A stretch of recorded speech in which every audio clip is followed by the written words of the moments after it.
Have you ever noticed how loneliness shows up differently as we move through life? Maybe in your 20s it hit you at 4 a.m. when you realized that your party crowd wasn't really there for you. Or maybe it's hitting you now in your 30s, 40s, 50s, and you're just staring at your phone wondering when making friends got so damn complicated. I have lived both sides of this coin. In my 20s, I was that girl who knew everyone at the club, surrounded by people, but somehow still alone. And these days, I'm usually waking up around the time my former self was just leaving the party. Well, the loneliness feels different now. It's less acute maybe, but deeper somehow. Here's what nobody tells you about growing up. Connections get trickier. Maybe you're married with kids and your idea of a social life is trading war stories with other parents at pickup. Or you're single, watching your friends disappear into their domestic lives while you're still trying to figure out where to meet people who aren't swiping right. Or maybe you have that high-powered career that you worked so hard for, but somewhere between the promotion and the corner office, your friendships just started to feel like another thing on your to-do list. Well, the science behind this is fascinating. Research shows that our social connections peak in our mid-20s, and then they start declining steadily. So by our mid-30s, a lot of us have less than half of the social connections we had a decade earlier. But here's the thing. Our need for genuine connection doesn't decrease. If anything, it gets stronger. I remember looking at my calendar one day and realizing that I hadn't had a real, soul-nourishing conversation with a friend in months. Sure, I had plenty of surface-level check-ins, mainly via text, a quick coffee date once that I squeezed in between meetings, and tons of text threads that never really turned into actual plans. But all of those deeper connections, the ones where you show up exactly as you are, mess and all, those had somehow slipped through the cracks of my carefully scheduled life. And let's be honest, social media makes this whole thing even more confusing. We're constantly watching highlight reels of other people's connections, the birthday brunches, the girls' trips, the cozy dinner parties, while we're sitting alone on our couch, double tapping our way through another lonely evening. So we end up mistaking likes for love, comments for conversation, and then we wonder why we feel so empty. Well, this isn't just about having more friends or being more social. It's about understanding how to create and maintain genuine connections in a world that just seems increasingly designed to keep us apart. So whether you're dealing with party friend hangovers or playground parent small talk, the question remains the same. How do we build relationships that actually fill us up? Well, today our guest is Sa DeSimone, a spiritual teacher who understands the evolution of connection. After his own journey from surface-level relationships to creating deep, meaningful bonds at every stage of life, he now guides other people through the complex landscape of modern connection. So in this episode, you will learn how to build authentic relationships that fit your current life stage. No time machine required. The difference between being connected and feeling connected, because they're not the same. And practical ways to deepen relationships and create new ones, no matter how busy or complicated your life is. Let me ask you something. How much time did you spend last week thinking about what to eat? Planning meals, making grocery lists, wandering around the store like a lost tourist. I used to waste entire Sunday afternoons on this, and it was exhausting. Then I found Hungry Root. Hungry Root fills your cart with personalized picks and plans your week of meals, getting smarter with every order. They have over 15,000 recipes to choose from each week, and most are ready in 15 minutes or less. I'm actually headed to Michigan this week, and I had my Hungry Root order delivered there. So I already know that I have meals ready and plenty of snacks for the kids without scrambling to find a grocery store. It's just handled. And what I love most is their smart cart technology. It learns what I actually like and then recommends groceries, recipes, and supplements just for me. So no more buying spinach that rots in my fridge. They screen out over 200 additives and only source high-quality ingredients. The time I've gotten back has just been life-changing. So take advantage of this exclusive offer. For a limited time, get 40% off your first box, plus get a free item in every box for life. Go to hungryroot.com/mindlove and use code MINDLOVE. That's hungryroot.com betterhelp.com/mindlove, code mindlove, to get 40% off your first box and a free item of your choice for life. hungryroot.com/mindlove, code mindlove. This show is sponsored by BetterHelp. You guys, workplace stress is killing us. 61% of people are dealing with stress levels that are way beyond normal. So if you're feeling it, you are not alone. I used to think I could just push through everything, work harder, sleep less, pretend I had it all figured out. But that approach nearly broke me. I am all about following your joy. If that voice in your head is telling you to make a change, listen to it. Maybe you are ready to quit your job. Maybe you do need to flip your whole life upside down. But either way, you need support and tools to navigate it well. And that's where therapy comes in. Modern therapy teaches you how to set boundaries without feeling guilty, how to manage anxiety before it spirals, how to make big moves from a place of strength instead of desperation. And BetterHelp has over 30,000 therapists and has helped 5 million people worldwide. And you can talk to someone from your couch. No waiting rooms, no awkward scheduling. Therapy gives you the clarity on whether that voice telling you to make a change is your intuition or just the Sunday scaries. But either way, you deserve support. As the largest online therapy provider in the world, BetterHelp can provide access to mental health professionals with a diverse variety of expertise. Unwind from work with BetterHelp. Our listeners get 10% off their first month at betterhelp.com/mindlove. That's BetterHelp, HELP.com/mindlove. So I want us all to practice hearing hard things, practice hearing that we make mistakes, practice listening to our shadows being called forth to be integrated right there and there, and not internalizing, not going off to talk to our therapist for the next 3 weeks about that thing. And maybe if that's what you need, then yeah, blessed be, do it. But understand that when a feeling visits your body and it's a big feeling, oftentimes it has nothing to do with what's going on in the present moment. It's hysterical. It's historical. So my big reaction to a small incident the night before was a way for me to be like, oh, wow, I get to release some more of this anger and this fear. Turn up your frequency with Mind Love.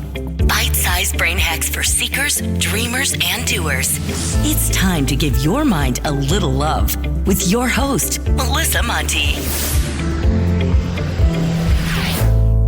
So I've been diving into your book. It's excellent. And I'm curious, what led you to spending so much time and energy understanding all of the intricacies on how we relate to one another? I mean, thank you for opening with that, but it was like the most obvious thing for me that was at the moment. And a couple of things came up. I saw through unconscious market research, how many people comment on my social media accounts on Instagram saying, I wish I had a friend like you. I wish I had a friend like, can you be my friend? And I was just like, whoa, this is like, it's so often that this happens that I was like, okay, cool. Like there's something really important here that I'm not, that I haven't addressed, like why are people wanting to be my friend? There's nothing special. Maybe there is some sort of like charisma but it's only because I'm living an authentic life, because I'm like unabashed myself. I really do not care.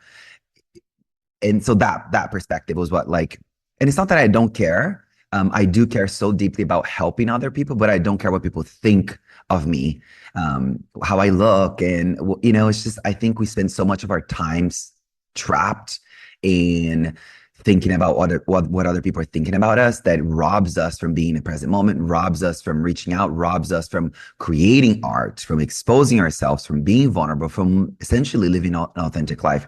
So that was like the basic thing. I was like, oh, there's a market for this. Clearly people want it. So, and I talked to my agent and she's like, oh my God, it's a great idea. Because a lot of the books about friendship are very heady, are very academic. And what if we bring this to another level through your sassy voice? It could be an interesting thing to bring to the market. So I was like, okay, cool. So I began writing. And one thing that I was able to really face through my own process of writing the book was that I wasn't always this charismatic, magnetic person who has like a lot of friends in a variety of different circles, friends who I water certain things for them, who water certain things for me, who nourish certain parts of myself and who I did the same for them.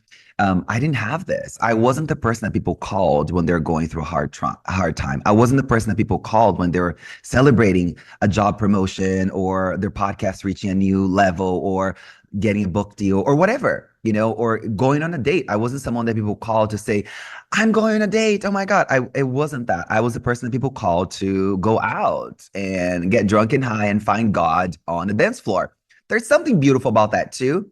But I really realized that through my spiritual journey, which has been 10 years now, through the Buddhist path, I really redesigned my inner world in a way that I had enough space and presence to create this environment of warmth for people to want to share their grief with me, to want to share their joys with me. And then I was like, oh my God, I literally can't keep up with the amount of text messages I have. It was incredible. And then I started to realize okay, cool. What do I do with all of this connection that I'm being, I don't want to use the word bombarded because it feels aggressive and it doesn't feel sweet and so deeply grateful that I am that I have that.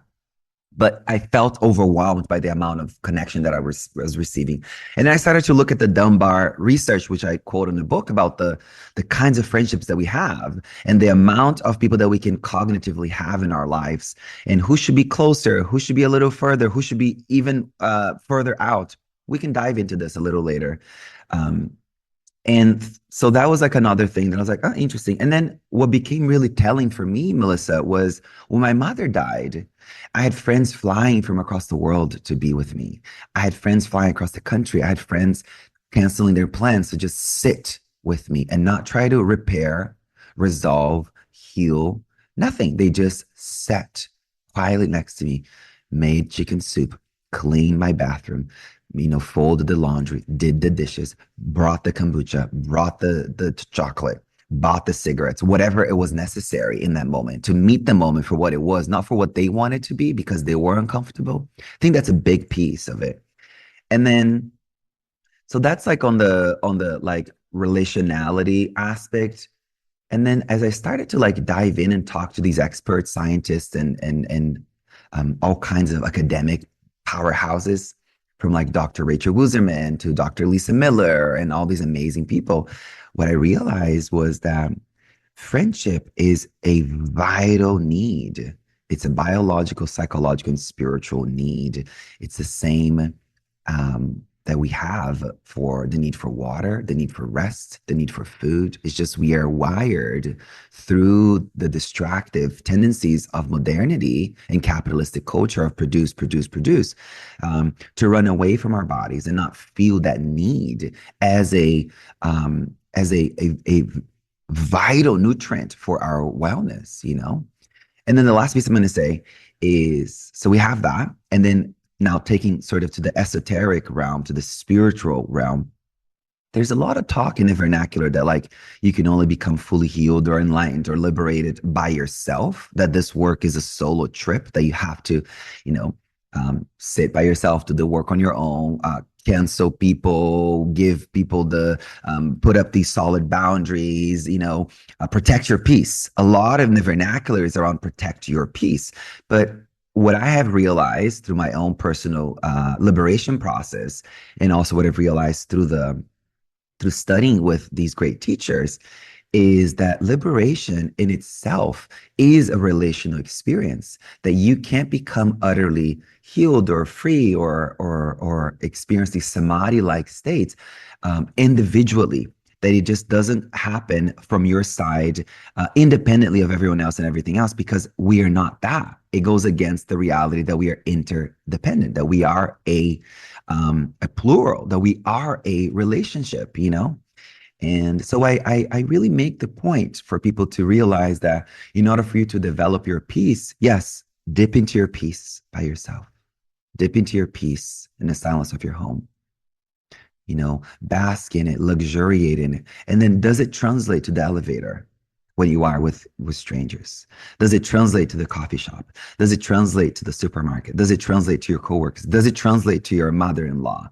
Does it translate to your kids? So that's the piece that a lot of it wasn't translating for people, that it was very self-intoxicating. So choosing to protect your peace keeps you in a myopic view that what you're doing by keeping yourself sheltered away from people, place, and experiences is the way for you to sustain that peace. But it's the opposite of what spiritual scriptures talk about. So I'll leave it there. This was like a long answer because it was such a potent question that you opened. So thanks for that question. So much in that. And I love what you said about that because, yeah, how are you really evolving or developing resilience if you're just removing every trigger from your life? The point should be in how you relate to those triggers. Can you still have that peace when somebody from the opposite political party is holding a sign in your face and telling you you're wrong? And then who are you? How are you at Thanksgiving dinner when your mom says that thing she says to you 1,000 times? Still working on that one for me. But it's just so true because I think that's a step in spirituality. At least it was for me, where I remember being like, oh, I got to cut people out. And some of those relationships were necessary to cut out for me, especially at that time, because I was still building up that strength. But now it takes a lot for me to really get to the point of cutting out. Like, I have to know that they are truly toxic for me, but not, I trust my resilience so often that if somebody's flailing, I see it more as an opportunity to help or as their wounds being exposed rather than anything to do with me. And I don't think I was there 7 years ago, 8 years ago. I mean, you named it. This is exactly it. There was a season in my journey too, when I had first gone to India, that I had to take a step back from family dynamics, that I had to take a step back from the check-ins and the updates for me to be able to like develop some ground and to use your language to develop resiliency to then pick myself back up. And I love what you said, that when they are in this chaotic, toxic behavior, when they're activated in that, it's actually a call for help. It's actually that their wounds are activated. Like 9 times out of 10 has nothing to do with us. It has everything to do with their pain. And when people can take responsibility for the chaos that they're creating in other people's lives because they're activated in their wound, this is the gig. So if someone even has that awareness to say, wow, I act in really toxic ways when I am activated in these ways. And unfortunately, you are part of the chaos trail that I create. And I'm sorry about that. This is profound. I think a lot of the times people don't have they don't want to be exposed. They don't want to be vulnerable enough to say the hard thing, to let people into how wounded they are, to how hurt they are, and how they haven't processed their mother's death, and how they haven't processed their divorce, and how they haven't dealt with their eating disorder and their addictive tendencies, and how you just showing up in your body in a relaxed state is the most triggering thing for them, because they're so far away from their body that seeing you being in your body and relaxed in your body, accessing the deep breath, accessing a wider perspective, accessing the heart-centered approach to living, it is the utmost triggering experience for someone who is on the opposite end of it. They're like, I hate you for that. And I want you to, that sort of proximity, law of proximity with feelings, I want you to feel as unwell as I do. So I'm going to project, I'm going to inflict, I'm going to harm. But there is a place in the non-dual, beyond good or bad, in the beyond psychosomatic structures. I mean, actually within somatics, when we bridge somatics into spirituality, we really realize that there is no happy or sad feeling. It's just how we relate to it. So when we are seeing someone in that active, toxic place, for a while, you do need to protect yourself. So creating boundaries. But then there has to be that point of like testing your material. Can I see this as an outburst of their own unprocessed pain? Can I see this from a lens of compassion? That's a human being who needs help, not pity, but from someone who actually needs help. And sometimes us helping them is not doing anything at all and allowing them to go through that chaos. Because sometimes compassion does look like stepping away and not robbing them of the opportunity of going through their painful process. So they actually learn something that sticks. They learn something somatically, viscerally, that lives in their body that they know they won't go back to doing. And sometimes it does show up as you saying, hey, I bought like 3 therapy sessions for you with this amazing therapist, or I'm going on this retreat. Do you want to come with me? Or sending someone a gift card to a meditation center. I don't know. There's a million ways that we can care for people. And we often think that the way to care for them has to be exactly like what worked for us, or it has to be exactly what we think that they need, which oftentimes it's not.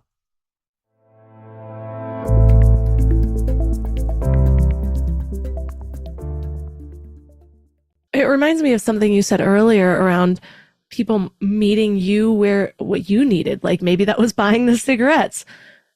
Somebody could have been sitting there being like, he doesn't need to smoke right now. You know what I mean? That's been a big journey for me, is especially as someone who related to just being empathic and really feeling other people's discomfort. For such a long time, I couldn't discern what was mine and what was theirs. And so all of my instincts were making myself feel better. I need to make this go away so that I'm not uncomfortable with not being able to solve your problem, or I'm not uncomfortable with things not being fun right now, or whatever it was. And that takes a lot, because sometimes it's like, okay, let me put aside what I would need at this moment. And this really requires me to know this person, to know what helps them. And we're losing a lot of this skill because I think it's because of social media. So we're in this new like connection point, but it's like social media is like the glass of wine of connection.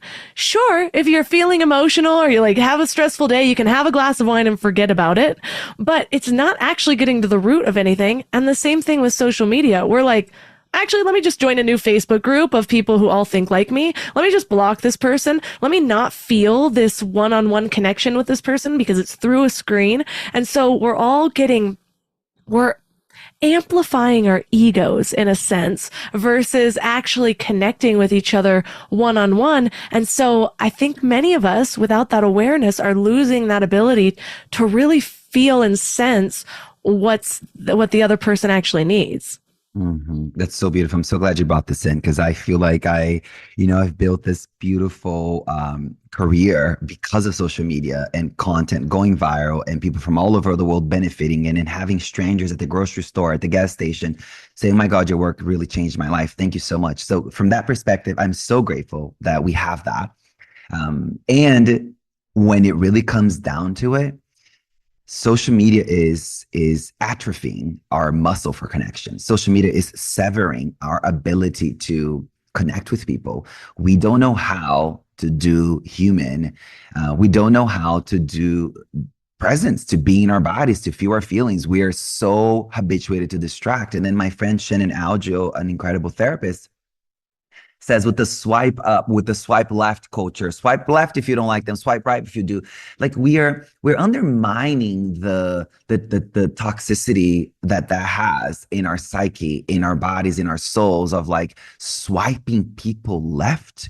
Like, and then we do this in our lives. No wonder why we are in a culture where 1 out of 4 Americans have no one to talk to, that suicide rates are higher than ever, that like 60% of the elderly population who enters a hospital has no social support. I like to say it's closer to 80% from having been, training in how to care for the sick and dying here at a hospital in Los Angeles.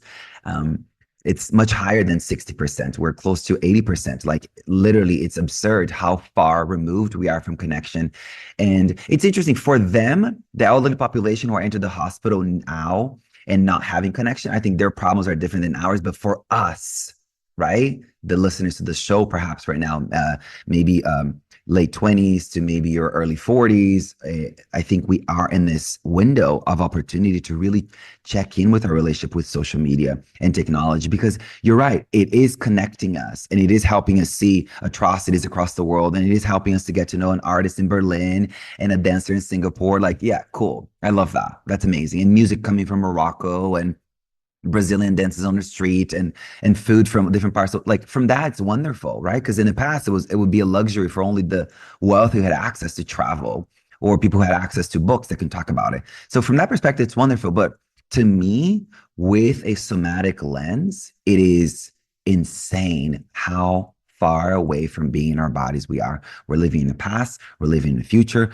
we're not here and now. And anytime we get the somatic pull, that feeling that visits our body for, I need a friend, we misinterpret it. I'm hungry. I need a glass of wine. I need a cigarette. I need to masturbate. I need to watch TV. I need to go on social media. I need to do this. I need to do that. And it's this, the body's just saying, hey, I need the warmth of another body. I need to come back into my body. I need co-regulation. I need support coming back into my body. And that's the need for connection, you know? And social media has created such a quick fix for when the need for connection strikes that it robs people of being like, oh, this feeling is not hunger. This feeling is connection. It's a visceral, biological, nutritional deficiency that I'm lacking in right now that I need to act on. And I remind people all the time, saying the words, I need a friend, I need connection. I need support. People in the vernacular of modernity right now, because of capitalistic culture of you can do it, you got to do it on your own. Produce, self-made billionaires, self-made this, like all this language in the vernacular is so toxic and so untrue that it leaves us believing that we are meant to do the ups and downs of life alone. We're not. It's the opposite. We are tribal people. We belong in community. You can look at it from a purely archaeological and physiological perspective, but like I said, from a spiritual and wellness perspective, the way that we experience peace, it's multiplied when it's collective. The way that we experience joy is multiplied when it's collective. The way we experience sorrows and grief and terror and confusion when it's collective, it lessens the burn. You know, people are shouldering part of your pain with you, for you. You know, these are not esoteric woo-woo things. This is just literally, think about what happens when we get hurt and there's someone that we can call someone to share the burden right there and there. And I think there's a big trauma therapist who says the problem with trauma is not even the event. It's not having an empathetic presence with you right after the event. And that's what creates the loop. That's what creates the disorders. That's what creates the addiction. That's what creates all the harms and perpetuates pain in the world. And I find that fascinating, right? Because if you really think about it, when you get the good news and you're sitting on your couch and you're just like, oh, I got the job, or I'm going to fly whatever business class to this thing because they gave me this bonus, whatever. It may be silly like that, or it may be like really meaningful and deep, or, you know, maybe someone that you really like texts you back, maybe that. And when you share with someone else, the feeling doesn't just come and go, fleeting, passing, and then you get to create, luxuriate in it because of the stories you tell yourself. There is a sense of like an overflow of joy, you know, having the warmth of someone else mirroring back to you, that they're happy for you, that they're happy with you. It's an ecstatic experience, you know. It's so different than when you go through the ups and downs alone. And I think social media is perpetuating that. It's literally robbing us of how to engage, how to say, I like your shoes. What's your name? Oh, cool. That was a really beautiful yoga practice. Wow, you're such a great dancer, you know? How did you get to do this thing, you know, without having it always be transactional, without always be like, how can this person be an up for me? How can this person be a way for me to climb the social ladder? But to really just be a human connection, a nourishing of hearts that are so required for the wellness of our hearts, for the wellness of our soul, for the wellness of the world, you know?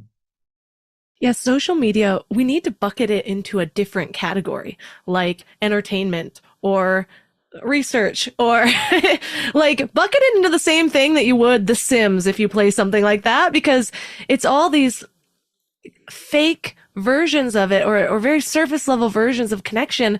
But the problem is our minds hook onto it. It's like, well, I've gotten connection. I spent 24 hours on social media today, you know? And so we think that we do, and we're like, it can't be that neat. I just chatted with this person this long via Facebook Messenger or whatever it is, or I've commented on 12 people's posts today. So we got to keep it in a different bucket and really make sure we're getting that one-on-one connection, because I've learned through other interviews that our cells physically change just by being in the presence of another person. There's so much more integration through one-on-one connection. Even a phone call, when we hear somebody's voice, you get another layer of empathy. So there's levels. And so I'm curious though, your book talks about the art of relating. How is this different from how most people think about relationships? Really good question. Then there's many layers to this question that I'm going to try to like keep it brief. The way that I want people to relate, the way that I hope that people relate to each other is from what Dr. Lisa Miller says, like souls on earth. And what does that mean? It's this unbiased, unfiltered, free of prejudice approach to each other and not entering the room with the superiority or inferiority complex, you know? I like you, I don't like you. You look good, you don't look good. So freeing ourselves from all these biases and all these separatory narratives, what would happen when we can enter a room and just see everybody as, you know, as Ram Dass said this quote, as God in drag? You know, what would happen if we could see everyone as God in drag, like everyone playing a role as showing up as an expression of God and showing up as support system for you. Like the narratives that we have about feeling unsafe with people, some of it's true, but some of it is really self-created by our unhealed parts, you know? So the relationship piece, the art of relating from the heart, it's arriving at a place and try this. Can you just do this for one afternoon where you go to the grocery store and not with your headphones, not listening to a podcast, not listening to music, literally, and you just walk through the grocery store and you see everyone as God in drag. You see everyone as beings participating on your liberation, conspiring in your favor, and you're participating in their liberation, that you guys are all in this non-verbal, beautiful flow of helping each other in ways that the eyes in our face can't even see, but our nervous system knows, our heart knows, our souls know that there's something much deeper taking place here. Test it. Like start there to just see what happens. And that practice will help you to see your husband's or partner's mistake in a whole new way. It will help you to see your kids' tantrum in a whole new way. It will help you to see everyone and everything in a whole new way. It's just the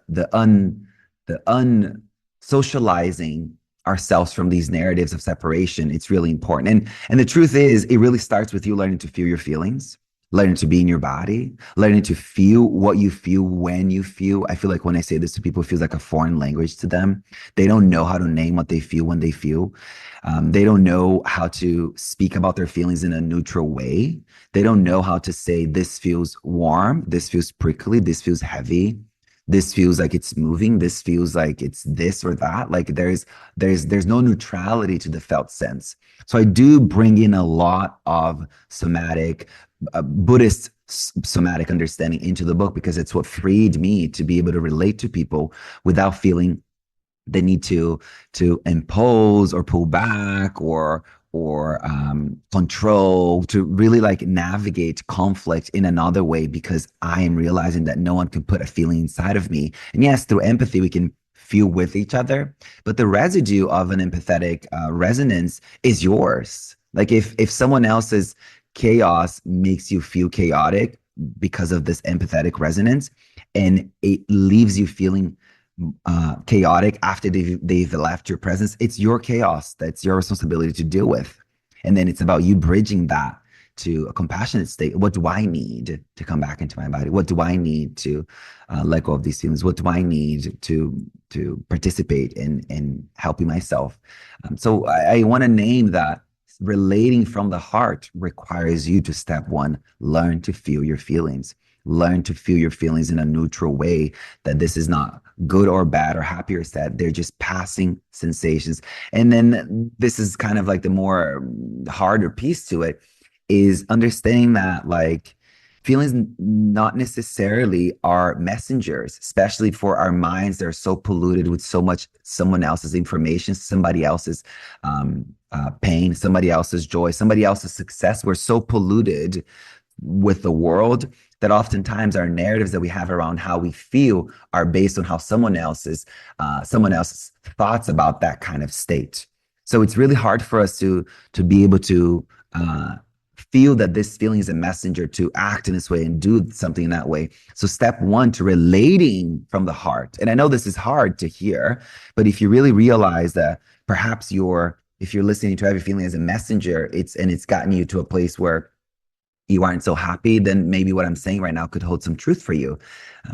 To really start to like feel feelings without stories, like feel them without thinking them. Feel them as passing sensations, even the happiness, even the pleasant feelings, even the inspiration, the creativity, the joy, even a sense of forgiveness and release. Like feel it all without stories. Just feel them for what they are, a pleasant passing experience. Because that will help you to be able to connect with other people in a whole other way. That when you're feeling something, you're not contracting. You can actually just like, oh, I feel unpleasant right now. This doesn't mean that this person is bad. This doesn't mean that our connection is bad. This doesn't mean that this will be the trajectory of our connection because there's a moment of boredom, that there's a moment of contraction, you know? Does that make sense? I think it's sometimes people are like, what does that mean to feel my feelings and not think them? No, 100%. I'm all about seeing if you can experience the moment without the meaning that your mind wants to give it. Because the meaning is always driven by the ego. And so what's underneath? And I love that, not seeing them as messengers, because it reminds me of everyone has that friend that complains about everything. And I feel like that's our ego layer personified, where it's like, okay, yeah, so your boss has an issue on the person that sits next to you and your child and your mom and whatever. But clearly just by listening to you, I guarantee not every single person that you've ever come in contact with is the problem. What's the common denominator? And we can do that same thing with ourselves. And our reactions are so often habitual. It's how we've allowed ourselves or our nervous systems to run rampant throughout our lives. So we're going to be triggered by that exact same thing. And that's why so many, there's the thing called the mother wound. So many mothers and daughters have these ongoing issues because they've been with each other forever. They're both these females with these fiery personalities. And it's like, I know there's certain things that my mom can say. And if somebody was watching on the outside, I'm getting fired up based on 3 words she just said, because it's something that's from our past and our past and our past over and over again versus just that moment. And we're always carrying our pasts into the present moment and seeing them through these colored glasses. So tuning into our bodies is taking the glasses off for a second and actually just feeling that. And instead of immediately taking action, what if you can just integrate that moment?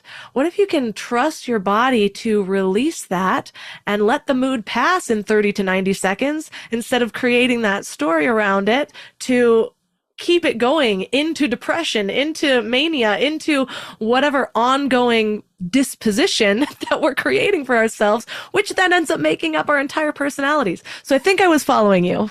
Oh my God, you nailed it so well. I'm like, damn, honey, this is not the first time you're hearing these words. It's not the first time you've done that work. It sounds like literally you've embodied this wisdom. Fuck yeah, excuse my language, but wow. It's not often that we hear the big AA mantra explored so beautifully like you did, Melissa. If it's hysterical, it's historical.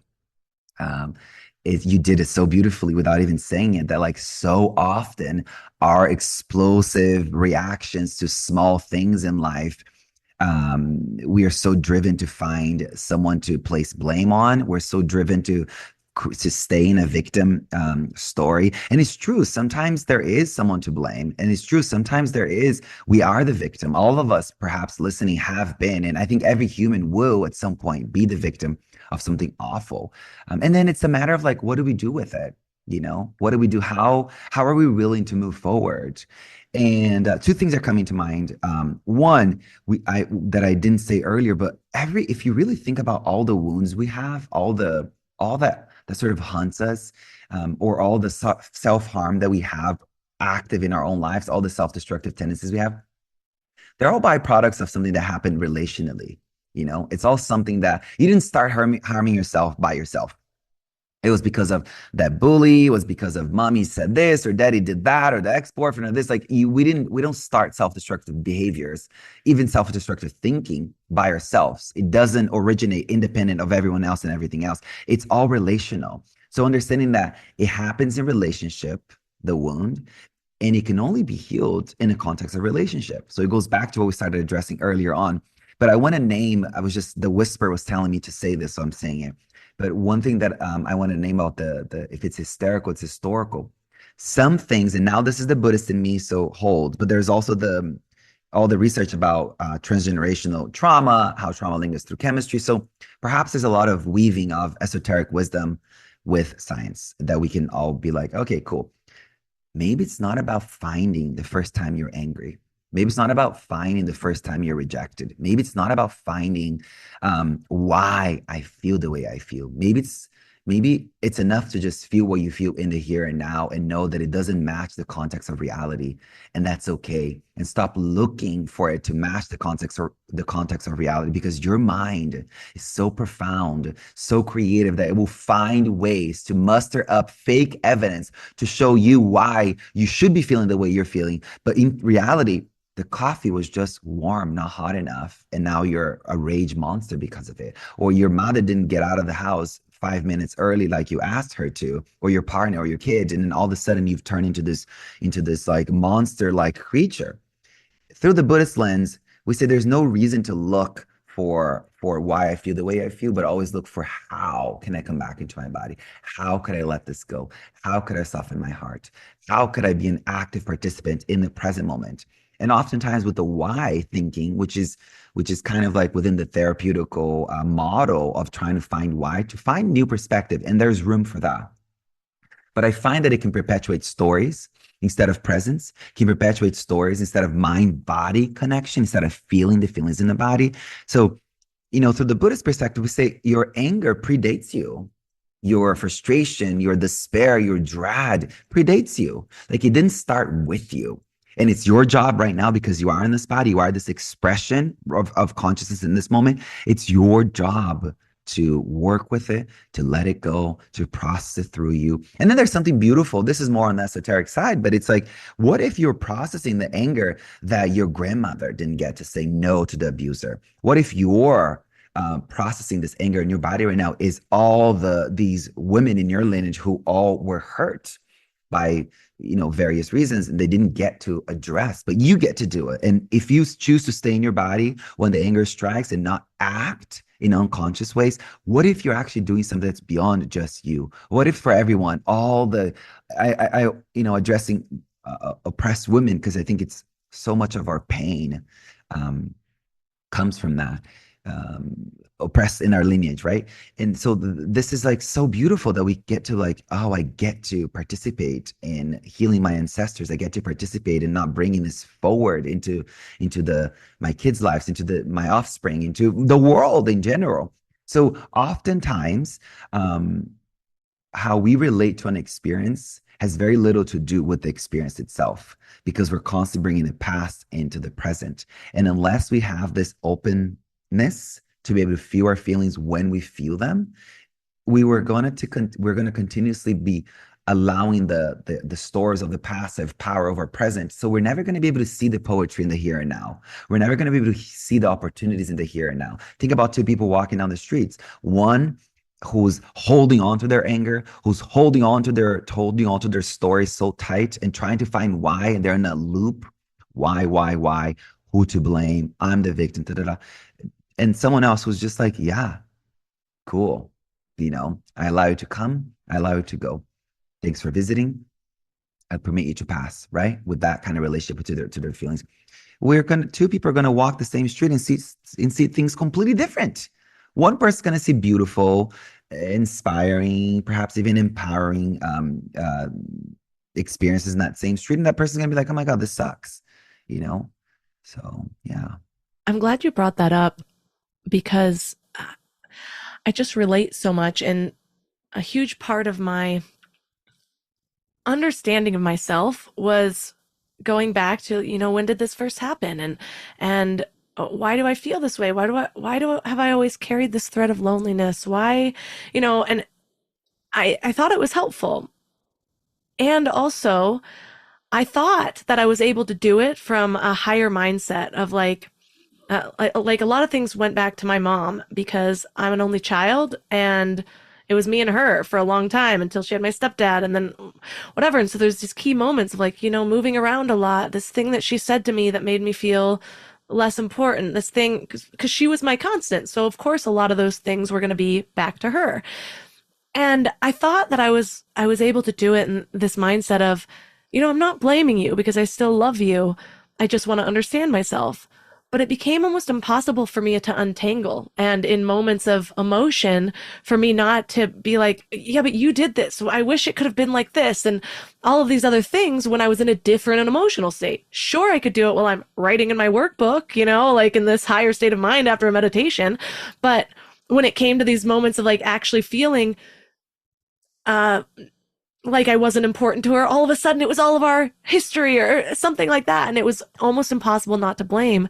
And what really helped me work through that was related to something you said earlier of people being mirrors so that you can really get to your highest moment, looking at it as a soul contract and seeing my mom as like, what if we were these little souls sitting there before this lifetime? And she's like, it reminds me of the book, it's called The Little Soul. And she just talks about like, okay, I'll be that person for you. I'll be the villain in this moment so that you can embody forgiveness or love or resilience or whatever that it is. And so looking at it in that way allows me to really see everyone as God in drag. Even the person that was victimized me the most, that actually was the moment that I stepped into my highest self. Like it was the trajectory of that led me to what I'm doing now is because of what I experienced overcoming the worst thing that ever happened to me. And so can I actually just have gratitude for that person? At this point, I can. And the more that I come back to that way of seeing, the easier it becomes doing it in the moment. Whereas before I had to be like really outside of it. Now that time frame is getting closer and closer.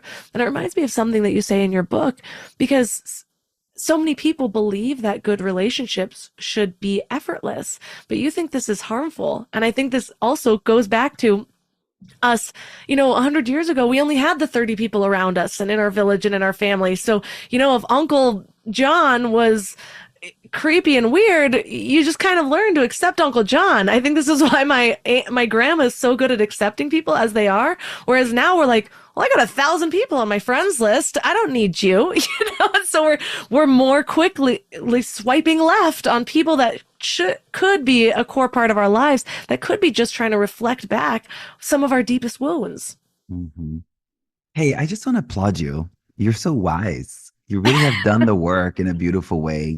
I do so many of these so often, and it's amazing. And not to create contrast, but I think it's important for your listener and for me too, as someone participating, creating a reality with you in this moment. Like you've really, I want to lift your work. I want to lift your inner revelation work. It's palpable. Yeah. You. Yeah. It's palpable. Yeah, for sure. I think the vernacular of friendships should be easy and romantic relationships and relationships in general should be effortless. Like literally it is the opposite of a good relationship because you are in a surface. You're never getting to allow anyone into your inner world, to your secret parts, to how experiences call feelings inside of you. What stories bubble up when these feelings surface? What behaviors want to erupt when these feelings come and these stories populate? What is your inner trajectory as you're navigating through life? It's so beautiful to let people know that when you do this, I feel unsafe. And when I feel unsafe, or I should even take this back, when these experiences happen, because we're trying to address conflict in a neutral way. We're trying to address it in a non-biased way, not centering around me, mine, and I, but centering around the experience itself that is outside of you or me. It's something that happened, although we're participating in it, but that sort of neutrality softens the blow where the person who's participating, who's in conflict with you, who you are in conflict with, can actually hear. Because when we point fingers, it never works, ever. If you really notice that, if you say, you do this, when you do this, I feel crazy. You make me crazy. Oh my God, what did I like all that, the blame placing, it literally robs you from the present moment and immediately like pushes them out of their body far, far away. They're way back into the past. They're way far into the future. They're not here and now. They can't hear a word you're saying. So, allowing someone into your inner world and realize that conflict is for lovers. I write about this in the book because it really does remind us that conflict isn't inherently a bad thing. Conflict, if you look at it from a lens of non-duality, if you look at it from a lens of neutrality, it does offer the gateway for the deepest points of intimacy, you know? And when you say, when things like this happen, I don't feel safe. When I don't feel safe, I think that you don't love me. I think that I don't belong here. I think that we need to break up. I think that you're disgusted by me, whatever. Go as far and let people in to your inner secret parts. And then say, when I think these thoughts, I just want to drink myself to sleep. I want to like, binge eat, or I want to whatever. I want to harm myself. But like when we allow the person we're in conflict with into our inner secret parts, your felt sense, your thinking process, the urge to act in unconscious ways, it really creates a bridge. It's literally, I've seen 9 times out of 10, literally it softens in a way that that person who has been actively acting in ways that you feel unsafe in, it just changes. Because finally they understand the impact of their actions and inactions. Because sometimes it's how you don't do something, what calls for you, what comes up for you, you know? And that requires this level of self-awareness. That's what I love about it, is just in practicing it, you start to realize, wait, everything I want to say is still blame-based. And so it's only through that, as you put it, staying in the fire in that difficult moment and actually sitting there. A lot of times it takes me a moment where I'll pause, and that's when I know that I'm having a conflict in a way that's beneficial or that's healthier for me. If I'm just constantly firing back, then I know I'm in my ego. I know I'm just trying to maintain my current perspective. But when I'm stopping and reflecting and being like, actually, what's under that? Oh, it's safety. Oh, it's not feeling heard, or whatever it is, rather than you're doing this, you're doing that. But that takes a moment for me still to get to that place. And it reminds me of something else you talk about that I love. It's just such a good reminder, because so often it's like, okay, what is that? And we're like going for every emotional term we've ever heard in our lives. But your book discusses the Buddhist concept of the 3 poisons. Tell us about those.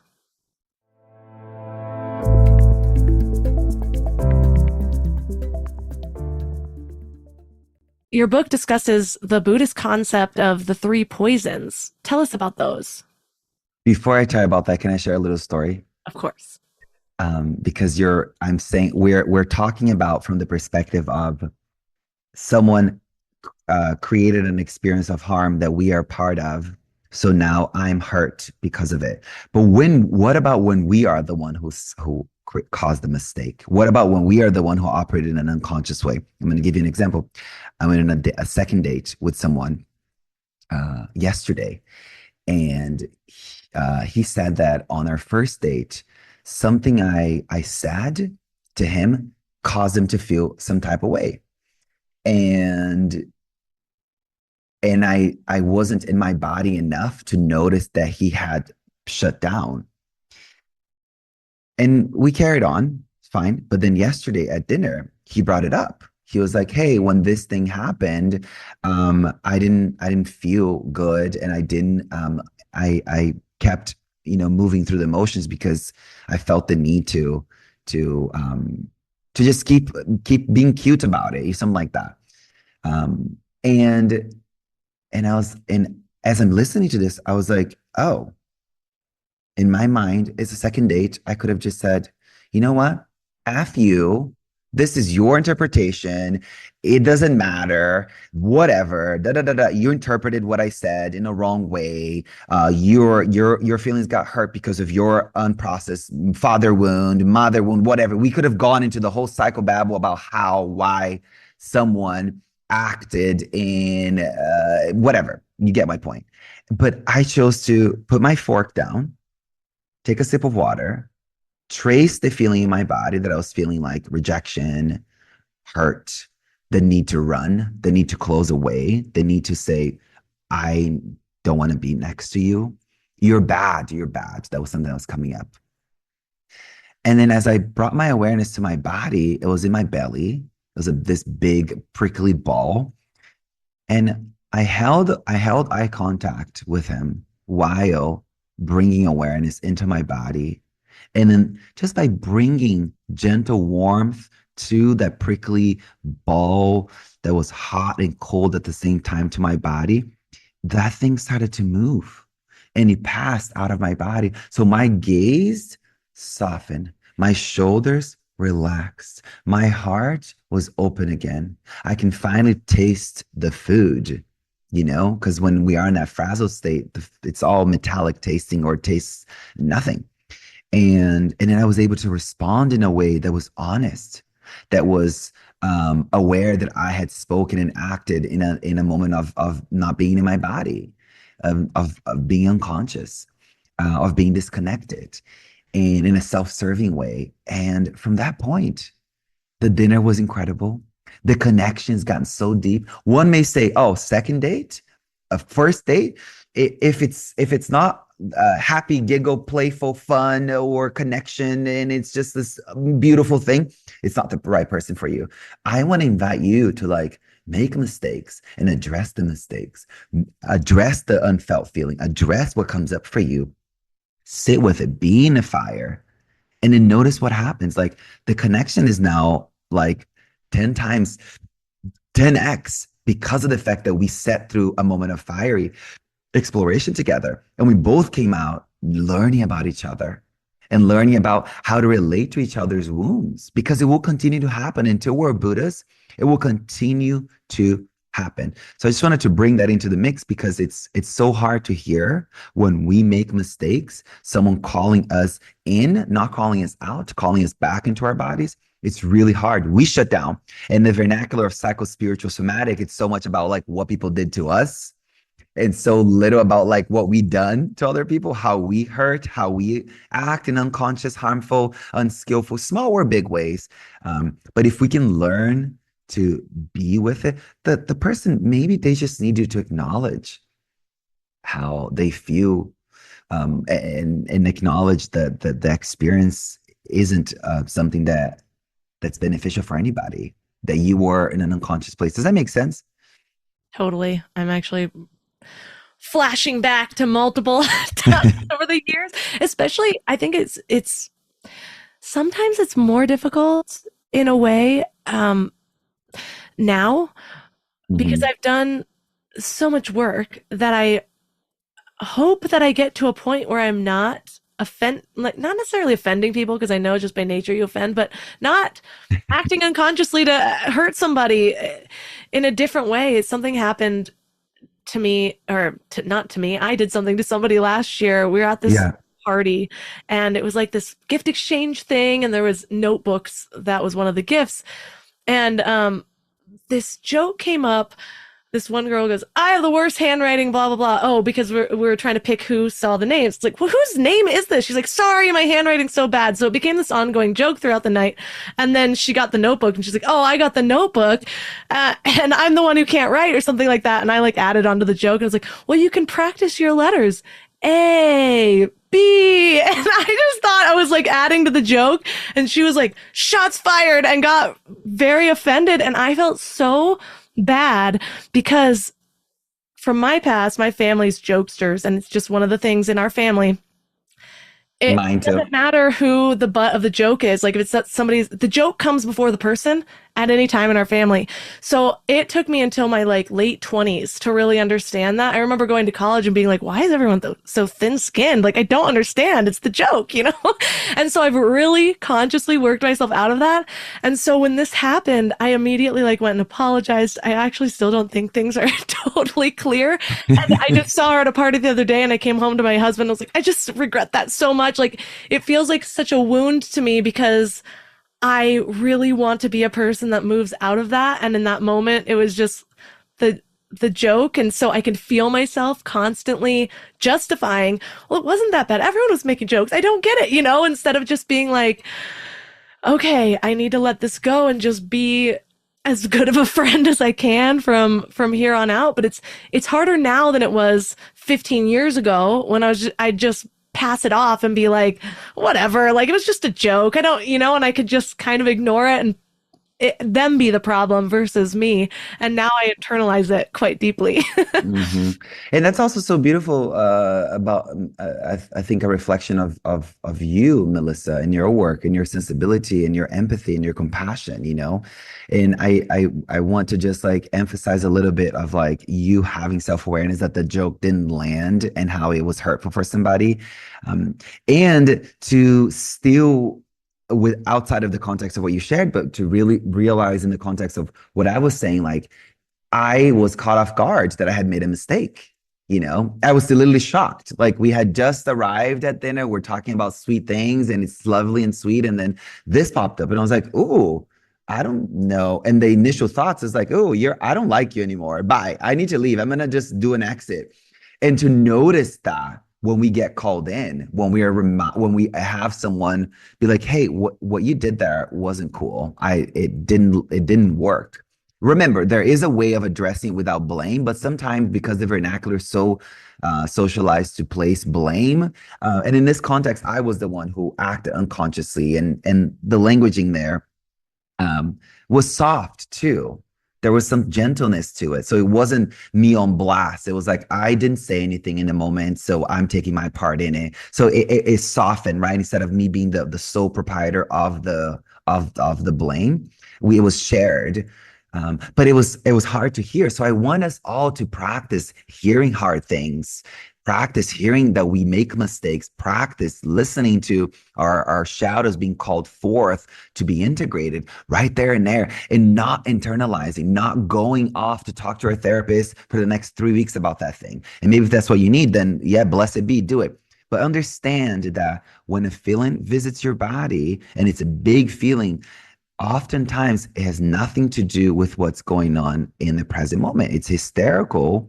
It's historical. So my big reaction to a small incident the night before was a way for me to be like, oh, wow, I get to release some more of this anger and this fear and this need to run from my body. I get to stop running from difficult conversations. I get to do this for everyone who's come before me. I get to do this for everyone who's come after me.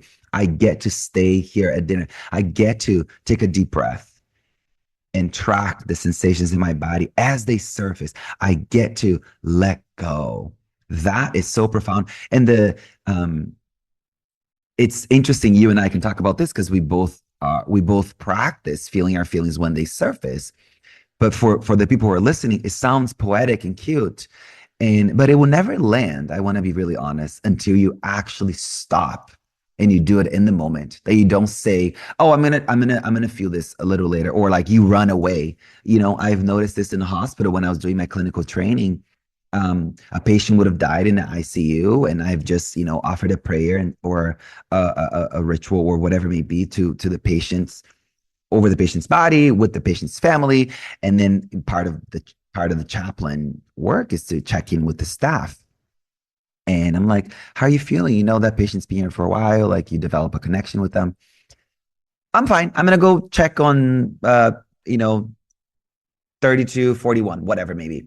And that is how we approach our lives. That's like a small example that shows how we are habituated to not feel what we feel when we feel, that we think that we can, we don't have like somatic checkpoints in our life. We don't have these reminders to pause and process the day and let go of what happened as it happens. We have a narrative and we're socialized to hold on, to allow our painful stories to become who we are. And it really robs us of connecting. It robs us of reaching out. It robs us of essentially the most important thing I want people to understand. It robs us of the opportunity to connect deeper. And the point where I made earlier, that you will have people flying across the world to be with you when your mother dies, or when you have to go to chemotherapy, or when you have surgery and you're like, oh, I have no one to drive me to chemotherapy, no one to drive me to surgery. I have no one to come clean my house. I have no one who can babysit my kids because me and my husband haven't had a date night in 3 months. We've lost complete touch of each other. I haven't felt his affection because kids are in the way.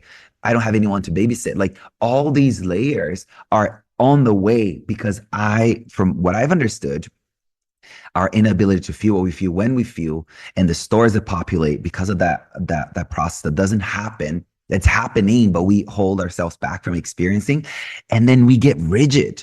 The stories solidify, the feelings make home in our bodies, and then we are walking around with closed fists, with our gaze to the floor, with our shoulders to our ears, with our stomachs constantly turning, with back pain, with ankles that ache to just go up 4 steps, like all these physiological pointers can be. I'm not saying this is solid, and I know some people see it black and white, like I don't, but as a reminder that perhaps something's got to give, that perhaps there's some letting go that has to be done. And connection is the cure. We can't do it alone. We literally, if you just want it from the perspective of, I don't want to be alone. I don't want to die alone. I don't want to go through sickness alone. I don't want to go through motherhood alone. I don't want to do the things alone, because you shouldn't do a motherhood alone. There's so many parts of motherhood that are so awful because you're alone. Because if you were in that space of having other mothers around you to help mother your kids as you are stepping into this new stage of your life, it wouldn't be how so tragic it can be for so many people. I just want to emphasize that, like, connection is the cure. We must get in contact with each other. We must get to know each other. And in the book, I speak in really deep detail about how to create these pods of connection in our lives. And then if you want the big goal, right, which some of us do, of enlightenment and liberation, remember that even the Buddha's enlightenment was relational. 2 things that we can point to is during the enlightenment, as it was happening, Mara, the personification of all that's evil, or the personification of all the 3 poisons that you said, earlier, but which I'm just not sure we're going to have time to talk about today. But the personification of ignorance, attachment, and aversion shows up. And Mara's like, how do you know that you're enlightened? And the Buddha says, Mother Earth is my witness, by placing his hand on the floor. And the earth shook in affirmation. So the relationality of the Buddha and Mara, of the Buddha and Mother Earth with Mara, like that trifecta, like this is what enlightenment is. This is what liberation is understanding the relationality that takes place to really pierce the veil and go to this transcendental space where we see Mom as playing a vital role in our liberation, that we can finally say, wow, there is a soul contract here, that I played the villain in this person's life for them to become free. It's so hard to hear that, and I never aspire to get people to understand that right away. No, in my trauma-informed care, in all my humanitarian efforts, from homelessness to anti-slavery to rehab to orphans, like never, ever go to that place. But the hope is that you create such deep presence, that you are so sunk into your body that when someone is in your presence, there's an environment of warmth. The stories fade, feelings pass, and they have revelation, So I want to just emphasize that point. I love that. I remember a long time ago, so much of my self-development was like for these very tangible goals. Like, I think one of the first books I read in my earlier 20s was like, it was like Why Men Love Bitches or something like that. And it was like how to attract people. I was reading books on like charisma, and it was some of those that really, it kind of guided me into the deeper level things. But I just remember a point in my life feeling like I didn't have good friends, and it was needing a ride to the airport once and people just recommending like taking a taxi. This was before Uber was a big thing and whatnot. And so, and at the time I couldn't really afford it. So, and I didn't want to say that, and it was a whole thing, but it was another one of those threads of loneliness that pulled from my past. And so I started reading books on like how to get best friends rather than how to be a best friend. And a lot of it was, I had this fear of saying, well, if I give so much, like, what if it's not returned? Like, will this hurt me even more? Because then I'm actually being that friend and it's not being returned. And I think it's taken me a decade into that growth, or more now, 2 decades, to see that it doesn't matter necessarily exactly how the person shows up, although that almost magically does transform. But you get to a place of, when you're giving, feeling it, you receive it right back in that moment. And it doesn't matter if the person ever turns around and pays you back, or also drives you to the airport, or also loans you something. It's the feeling of love that's exchanged in that moment that you're receiving as well. It's not just giving it forward. And so thank you so much for, there's so much in this book that we didn't even get to cover. One of my favorite conversations this year. So thank you for that also. And I love leaving listeners with one thought experiment, or actually thing to do to ground all this into the reality and start feeling some of the change from the get-go. So if you were going to leave people with one thing, what would that be? This is such a hard thing. One thing, I think, look, here's what comes up is, next time you feel lonely, do something about it. Literally do something about it. Like, reach out to a friend and say the vulnerable thing. I need a friend. I need connection, and be open to be rejected. Be open to not hear anything back. Be open to whatever. But know that you are setting in motion a chain of events that the eyes in your face cannot even imagine, because what you're doing is something that benefits you in that moment, but it benefits everybody that you are creating that thread of connection with, because it's so your loneliness. The reason why I wrote a book is not because it's a niche topic. It's because it's an epidemic. It's literally everywhere. And the only other thing I want to offer too, because they kind of go hand in hand, it's learn to feel your feelings without the stories that come with it, and see how your life changes. Well, for listeners that are resonating as much as I am, want to read your book and connect with you, where's the best place for them to find you?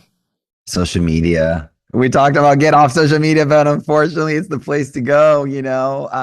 Go to social media, Instagram, TikTok, Sa DeSimone, SAHDSIMONE, or go to my website, sadesimone.com, and you can find all the information there. Yeah, the book's called Spiritually We. Should be available everywhere books are sold. And thank you for having me. All the links for this episode will be at mindlove.com/374. Your challenge for this week is to make a conscious effort to reach out to someone. Be vulnerable. Risk rejection. This is actually really fun if you put your mind to it. This reminds me of a connection challenge that I've held in the past, where I challenge people to connect for different reasons. So every day there's a new reason to connect with someone from your past, from your present. And in doing this challenge, people realize how much support they actually have. Because I get it, when you're sitting there looking for a ride to the airport, or wondering what to do last minute on a Wednesday night, it feels like there's no one around. But when you really think about, what do I want to feel right now? Who can I reach out to for this? What if I reached out to a friend from 10 years ago and just told them they were on my mind and reminded them of a memory? What if I reached out to someone who's an acquaintance and gave a little gratitude, shared something that was meaningful to me, shared something about their personality that I feel like stands out? And yeah, this all might sound cheesy if I'm listing them like this, but when you actually get your mind to it and think about how you would say something like this, and do something that you're not used to doing before, that alone feels good, whether you get a response or not. But guess what? Most of the time, you're going to get a response. And when you do, you start to realize, I've had people this whole time, and I'm just not acknowledging it. It's like the physical friendship version of gratitude practice. So try it out. Oh, and if you're wondering about that connection challenge, I have something extra special that I'm working on for the new year. It's always been my goal of Mind Love to reach more people, to make more accessible ways to create your best life. And so that is what I've been working on behind the scenes for the last month. If you're not on my email list, get on the email list, because I'm dripping out little teasers until the time comes. But I am so excited about this. This has been something that has been on my mind plate since I literally launched Mind Love, and it's finally coming. So Don't forget to sign up for the email list. You can text the word morning to 33777 or just go to the homepage of mindlove.com. You can find all of my amazing sponsors at mindlove.com/sponsors. And that's all for today. So thanks for giving your mind a little love today, and I'll see you next week.